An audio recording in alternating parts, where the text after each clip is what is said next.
So, dear students, you are studying the first lesson of economics, village Palampur, the story of village Palampur. In this chapter, we will study in detail about the first factor of production. First factor of production is land. Now, let us study in detail about the factor of land. How land is important in any production and what is the characteristic features of land. So see here, farming is the main production activity in Palampur. 75% of the people who are working are dependent on farming for their livelihood. They could be farmers or farm laborers. The well-being of these people is closely related to the production on the farms. So how many people are engaged in farming in village Palampur? Say 75%. 75%. And in all over India, the average is about 62%. And in this village, because in village, all the people are engaged in farming activity mostly. So 75% of the people are working in the farming or farmland, and that is their livelihood also. They could be farmers or farm laborers. These are the two categories, farmers or farm laborers. Farmers, it means to say that the farmers who have their own land, and if there is no land but they are working on the farmland, they are known as farm laborers. The well-being of these people is closely related to production on the farm. So their standard of living, their livelihood, everything depend on the production of the agriculture. So if the production is good, their life is better, and if the production is not up to the mark, their standard will decrease. But remember that there is a basic constraint in raising farm production. Land area under cultivation is practically fixed. Fixed, है ना? Fixed का मतलब क्या हो गया कि land तो जितना है उतना ही रहेगा, है ना? किसी विलेज का जो लैंड एरिया है वो एक फिक्स्ड एसेट है. पूरे कंट्री का भी देखें तो लैंड एरिया क्या है, फिक्स्ड है, हम उसे बढ़ा नहीं सकते हैं. एक विलेज के अंदर भी लैंड क्या है, फिक्स्ड है, उसे बढ़ाया नहीं जा सकता है. क्या बोलते हैं कि land is a fixed asset. Amrit Gautam, meet yourself. Noise is coming from your side.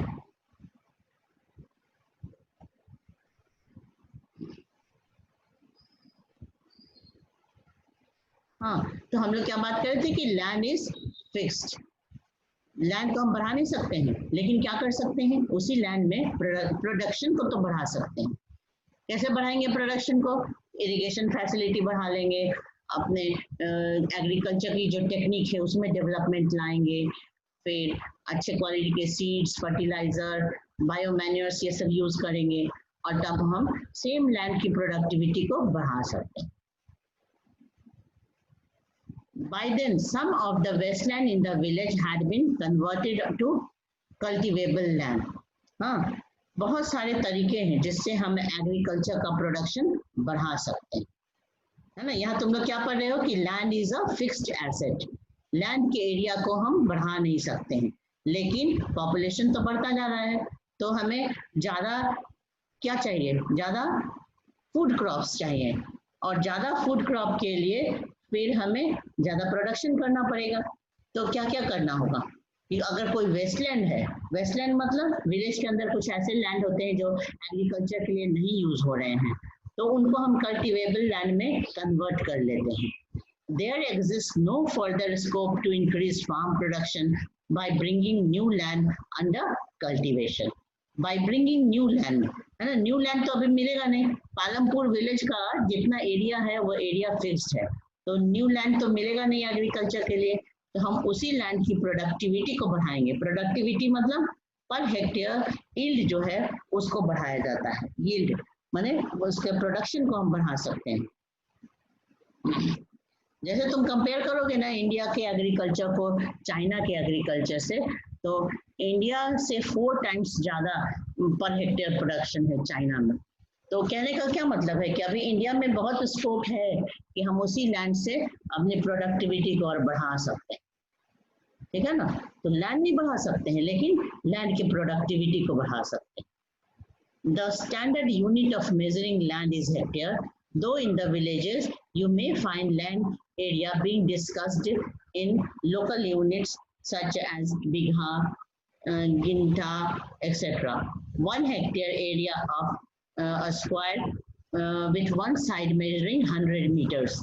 ठीक है ना, तो तुम निकाल सकते हो इसको 100 into 100 कर देंगे. Can you compare the area of 1 hectare field with the area of your school ground? School का एरिया भी हम हेक्टेयर में मेजर कर सकते हैं. इज देयर, अब ये देखो सेकेंड पॉइंट, हम लोग क्या पढ़ रहे हैं अभी, land is a fixed asset. Is there a way one can grow more from the same land? ये तुम्हारा ये क्वेश्चन में आया था पिछले वाले टेस्ट में, बताओ. Do you remember? In the last test, I think this question was asked. कौन सा क्वेश्चन था कि is there a way one can grow more from the same land? देखो इस तरह का जो क्वेश्चन है ना, तो अपने कॉमन सेंस से, अपने आइडिया से भी इसका आंसर किया जा सकता है कि उतने ही लैंड में हम अपने प्रोडक्शन को कैसे बढ़ा सकते हैं. ठीक है, सेम पीस ऑफ लैंड में प्रोडक्शन को कैसे बढ़ा सकते हैं. तो यहाँ देखो कि बुक में क्या क्या लिखा है. अपने कॉमन सेंस से अगर तुम सोचो तो हम क्या कर सकते हैं कि उसमें हम और बायो मैन्युअल ऐड करेंगे, केमिकल फर्टिलाइजर ऐड कर सकते हैं, फिर उसकी इरिगेशन को बढ़ा सकते हैं, अच्छे क्वालिटी के सीड्स डाल सकते हैं, HYV सीड्स डाल सकते हैं. और भी आजकल रिसर्च वर्क चल रहा है एग्रीकल्चर में, और बहुत सारे जेनेटिकली मॉडिफाइड सीड्स हैं जिसको हम इस्तेमाल कर सकते हैं अपने प्रोडक्शन को बढ़ाने के लिए. तो यहाँ देखो क्या क्या है.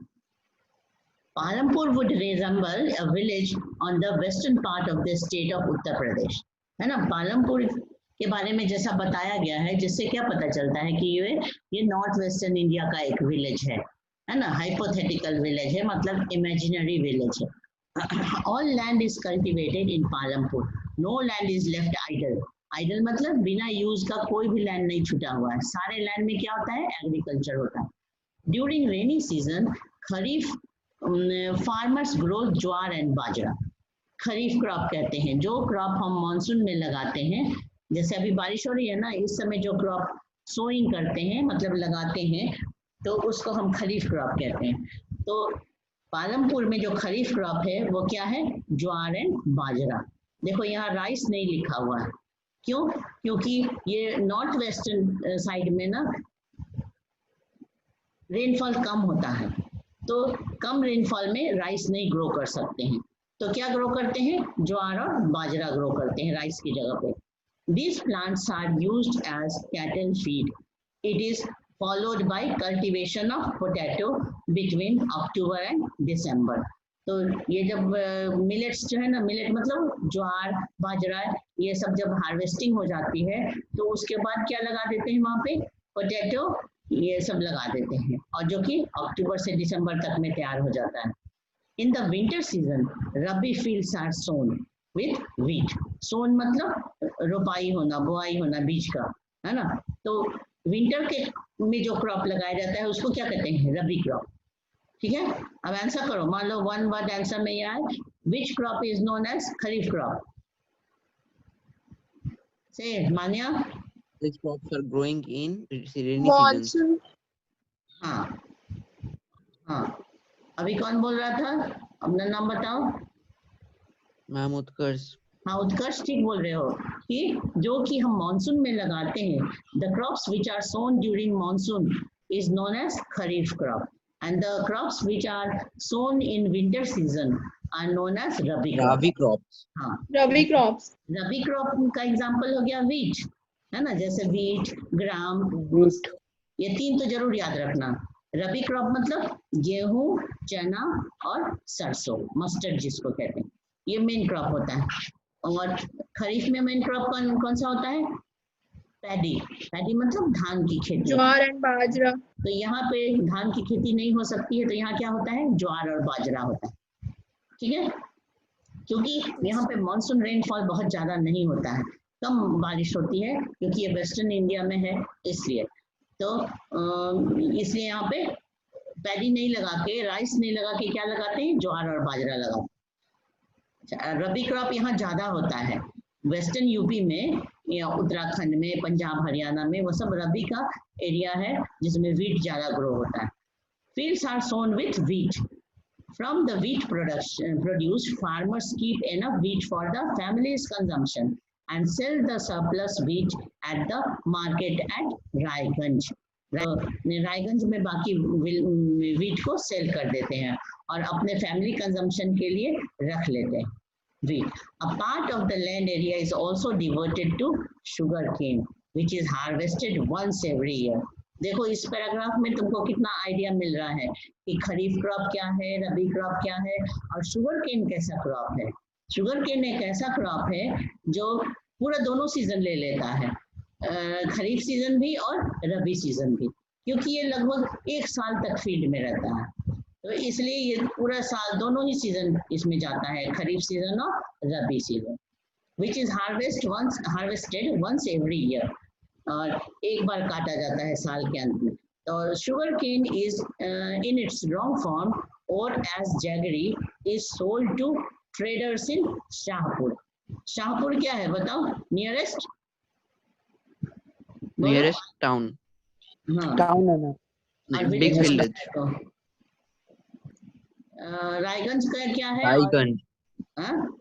रायगंज बिग विलेज है और शाहपुर स्मॉल टाउन। हाँ, एक स्मॉल टाउन है। तो ट्रेडर्स जो हैं वो जैगरी मतलब उससे जो गुड़ बनता है उसको वहाँ सेल करते हैं। तो कहने का क्या मतलब हो गया कि ये मैन्युफैक्चरिंग का एग्जांपल हो गया कि एग्रीकल्चर करने के बाद शुगर केन मिला, और शुगर केन को जब मैन्युफैक्चरिंग करते हैं तो जैगरी में कन्वर्ट हुआ।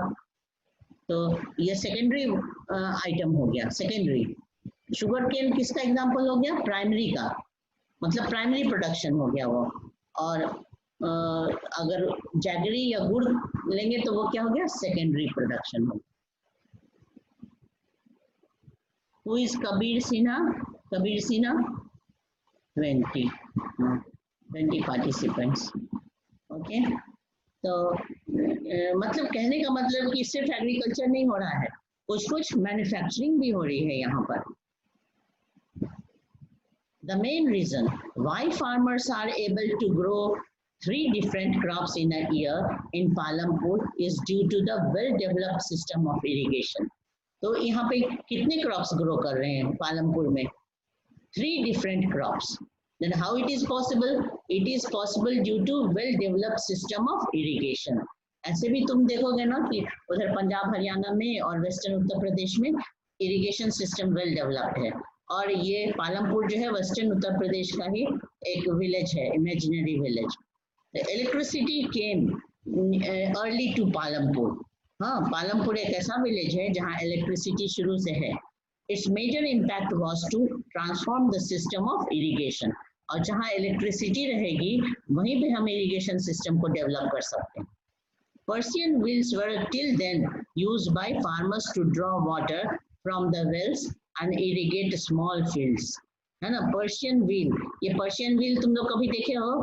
वेल के ऊपर लगा रहता है एक व्हील की तरह, जिसमें रस्सी डाल के पानी खींचते हैं कुआं के अंदर से, है ना? इसको पर्शियन व्हील कहते हैं। एक मतलब वेल्स के किनारे से एक स्टैंड की तरह लगा रहता है और बीच में एक व्हील लगा रहता है, जिसपे रस्सी की मदद से ड्रॉइंग ऑफ वाटर करते हैं फ्रॉम द वेल। तो ये पुराना सिस्टम हो गया। Persian wheel is the example of old system of irrigation. और अभी इलेक्ट्रिसिटी के हेल्प से क्या करते हैं? जनरेटर चलाते हैं, पंपिंग सेट चलाते हैं, और हम इरिगेशन के लिए पानी खींच के फील्ड तक ले आते हैं। Used by the farmers to draw water from the wells and irrigate small field. तो स्मॉल फील्ड को इरिगेट करने के लिए पर्शियन व्हील से भी काम लिया जाता था।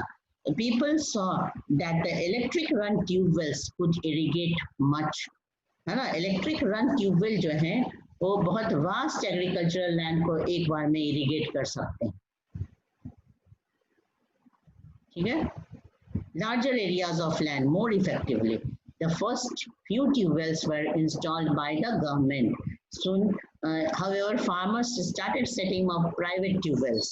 शुरू में गवर्नमेंट ने कुछ ट्यूब वेल्स लगा दिए, है ना, ट्यूब वेल्स को गवर्नमेंट ने पहले इंस्टॉल किया और बाद में जो रिच फार्मर्स थे वो अपना अपना ट्यूब वेल्स लगाने लगे, है ना, मतलब पर्सनल बोरिंग करते हैं, इंडिविजुअल बोरिंग कर लेते हैं और drying of water from the underground earth is done, is practised. तो as a result, by mid 70s, the entire cultivated area of 200 hectares was irrigated, है ना। जब इलेक्ट्रिसिटी के हेल्प से ट्यूबवेल से पानी निकालना शुरू कर दिए तो 200 हेक्टेयर तक लैंड जो है इंटायर एरिया को हम कल्टीवेट करने लगे। Not all villages in India have such high level irrigation. ठीक है, हर जगह इरिगेशन सिस्टम इतना वेल डेवलप्ड नहीं है। Apart from the riverine plains, riverine मतलब जो रिवर के पास वाले प्लेन हैं, coastal regions in our country are well irrigated. तो रिवराइन प्लेन, रिवर के पास वाले प्लेन लैंड और कोस्टल लैंड जो सी के पास के लैंड है वो वेल इरिगेटेड हैं पहले से ही। In contrast, plateau regions such as Deccan Plateau have low levels of irrigation. Deccan Plateau पढ़े हो ना ज्योग्राफी में, तो Deccan Plateau तक irrigation नहीं पहुंच पाता है। Of the total cultivated area in the country, a little less than 40% is irrigated even today. अभी तक कंट्री में क्या हालत है बताओ कि जितना एग्रीकल्चरल लैंड है, अगर एग्रीकल्चरल लैंड को हम 100% मान लें तो उसमें से little less than 40% is irrigated even today. तो 40% के लगभग ही लैंड इरिगेटेड है अभी भी, और बाकी लैंड किस बात पे डिपेंड करता है, मॉनसून रेनफॉल पे डिपेंड करता है ना। फार्मर्स उसको खुद से इरिगेट करें वेल्स की मदद से, पॉन्ड की मदद से जैसे, लेकिन well developed system of irrigation नहीं है। इंडिया के 60% लैंड में अभी भी मॉडर्न इरिगेशन सिस्टम नहीं है। कितने में है बताओ? ओनली 40%। हाँ, in the remaining areas farming is largely dependent on rainfall. तो ज्यादा से ज्यादा एरिया में फार्मिंग जो है रेनफॉल पे ही अभी भी डिपेंड करती है। ठीक है, तो आज तुम लोग क्या पढ़े बताओ? Land is fixed asset and is there a way one can grow more from the same land. Same land से ज्यादा ग्रो कैसे करेंगे? शॉर्ट में तुम क्या बताओगे? ये इरिगेशन सिस्टम को डेवलप करके, हाँ, और मॉडर्न मशीन टूल्स को लगा करके और HYV सीड्स, फर्टिलाइजर्स, ये सब का इस्तेमाल करेंगे हम, तो हमारा मल्टी क्रॉपिंग प्रोडक्शन बढ़ेगा।